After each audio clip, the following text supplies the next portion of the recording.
What's up, y'all? Welcome back to my YouTube channel, and all my other social medias. Today you see me making a seafood boil right here. That's Tropicana orange juice. And then you're gonna go in with some onion powder, garlic powder, seasoned salt, smoked paprika, pepper, and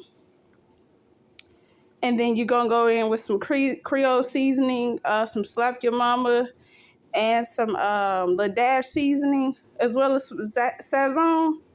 And then after that, you're going to add you about 2 sticks of butter.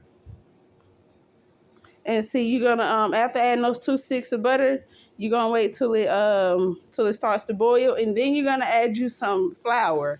And pretty much you're going to stir your flour around. And then you're going to wait about 15 minutes to 30 minutes until it thickens up to your liking.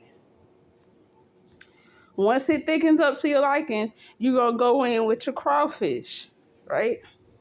Clean crawfish.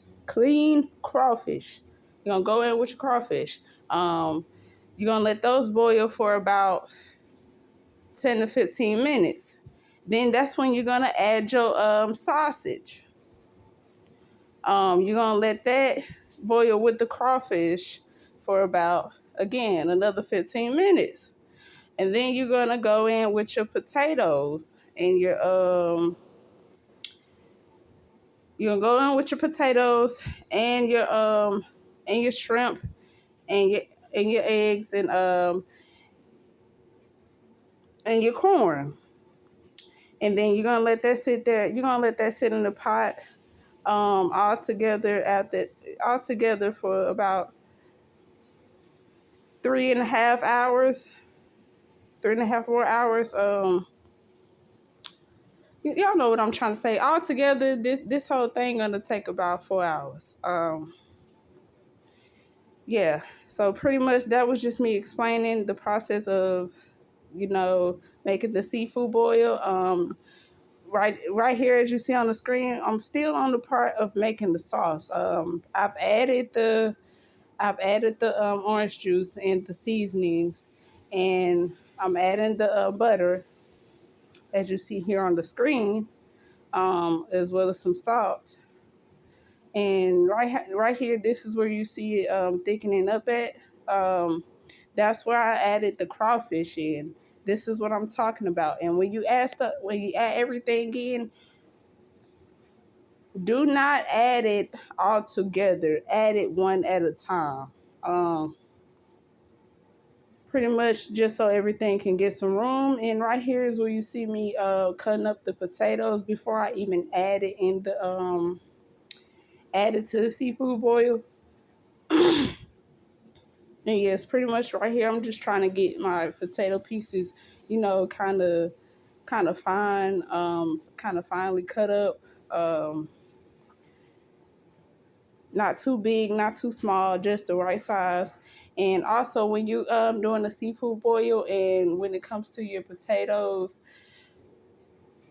they do need to be tender. However, they do not need to be like very, very soft. They just need to be They need to be soft enough to bite, but they don't need to be soft enough to fall off the fork. Not for a seafood boil.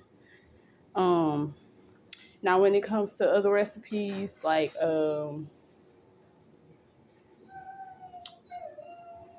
pot roast or something, that's okay to let it fall off the fork. But for a seafood boil recipe, you do not need it that soft. Or else you will see that your seafood boil will come out very mushy.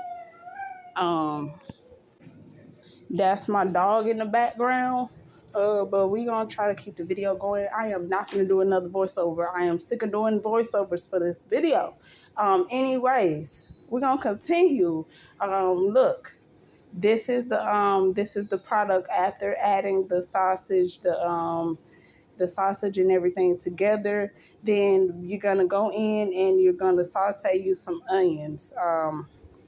Once you do that, you're gonna add those to the seafood boil as well.